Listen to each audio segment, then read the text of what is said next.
How do you know if you are challenging your child enough and yet not too much? They only cry once a day. You're not. Okay, maybe other people have different. No, I'm just kidding. Well, first of all, you can tell if they're distracted that you're not challenging them enough. It's really looking at their level of distraction.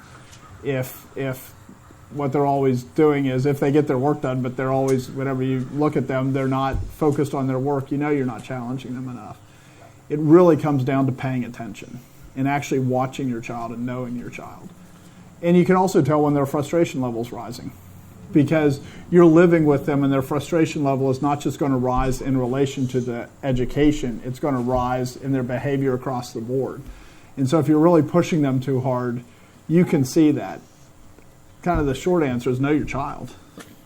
There are different phrases that I would use to think about homeschooling, and one of them is this: the purpose of being a child is to become an adult.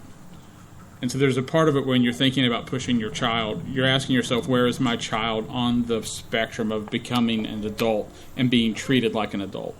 And when you're an adult, one of the things is people expect things of you. They expect more of you. You know, there are certain times where someone says, this person has responsibility for this, and it's all on them. They have to make this happen. They have to get this.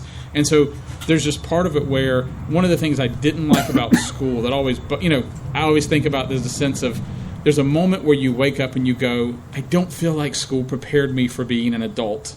And I think everybody who went to school has that moment where you think that sort of is, I don't feel like everything before this prepared me for this moment.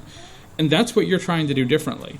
And so there's this part of it where as you educate your child, it's like you're slowly exposing them to the pressures of the real world. And you don't do it immediately because it would destroy them. But along the way, you expose them to more and more of that pressure. And so you're looking at them and going, what can they handle? And like Dan was saying, if they're distracted, then they can handle more. And this is true of, with potential. But in the end, that's the question is you start expecting them to carry more of a load and a real load. And there's a part of it where you think about your our kids have specific responsibilities. We have children who they're in charge of the laundry. The laundry's their job. If we walk into the room and there's laundry backed up and there's laundry, it's on them. And we come in there and go, what's going on with the laundry? And we had kids who would put dirty clothes back in with the clean to get out of doing their work.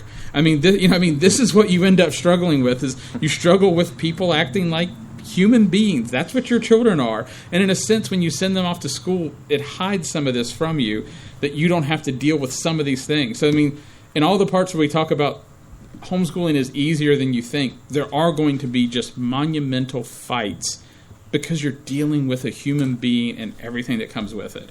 But that's your goal, is to push them from being a child to being an adult and everything that's involved with that. And very related to that is, I kind of made a joke about if they cry once a day. But the reality is, you should not be surprised if sometimes you push your child and they cry. That does not mean that you're pushing them too hard. The reality is, life's tough. Particularly some children will use their tears as a means to get out of you fussing at them. And other children, when they cry, it means you're pushing them too hard. There are some kids who will only cry when they're getting at their limit. And other kids, they'll use tears as they're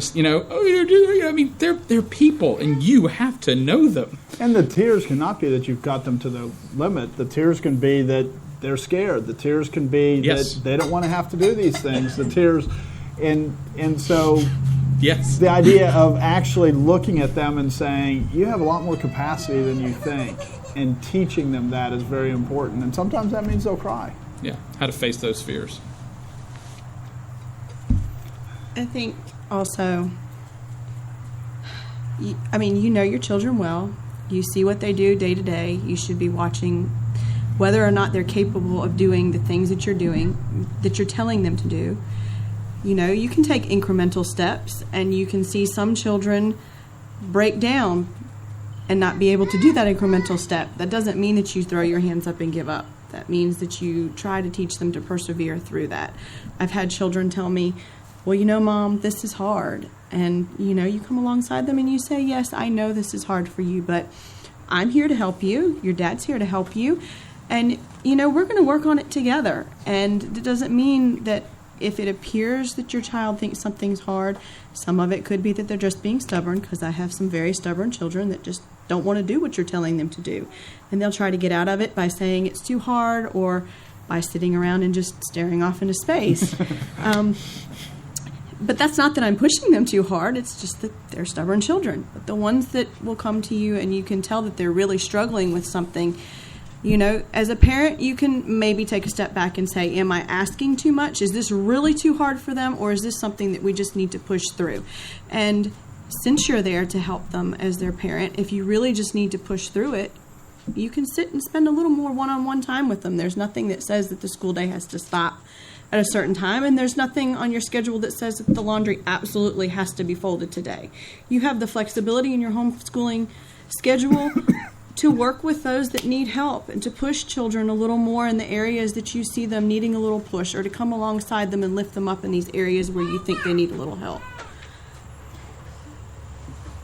And yeah, we said we were going to use this to proselytize, but I'm going to speak from a church perspective. We, the church and the families in the church, have raised up a bunch of people that are really, oh, this is hard, and they quit. Man, how do you ever have martyrs of the faith if that's what you do? The reality is we have a duty, even in the world you have a duty, is to push your children so that they can do difficult things. That's how the world moves forward, is that you have children that are willing to do difficult things. And if what you say is when it's hard, if you don't just say, well, suck it up and do it anyway, there's a point where all you're teaching them is to quit. And it's very important. And public schools will teach them to quit all the time.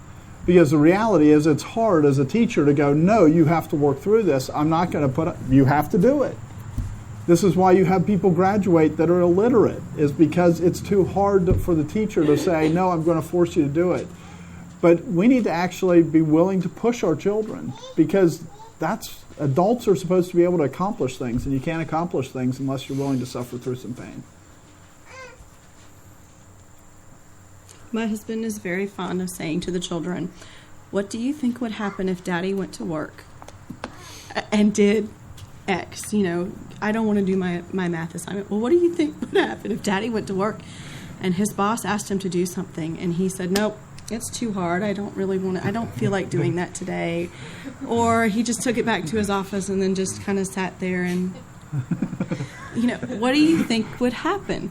And, you know, they think about it and it's like, well, Daddy would get fired. His boss wouldn't be very happy with him. And if you're preparing your child to provide for themselves and to have have gainful employment, you want them to be able to follow through with the tasks that they're given. And start doing that now in the homeschool. Yeah, it might be hard. This task might be difficult. You might have to use your brain, which, you know, we don't like to do that on Monday through Friday. But the end result is that your child is diligent and can persevere. And honestly, from an employer's standpoint, you can teach skills that go along with a certain job, but you can't teach the diligence and you can't teach the perseverance.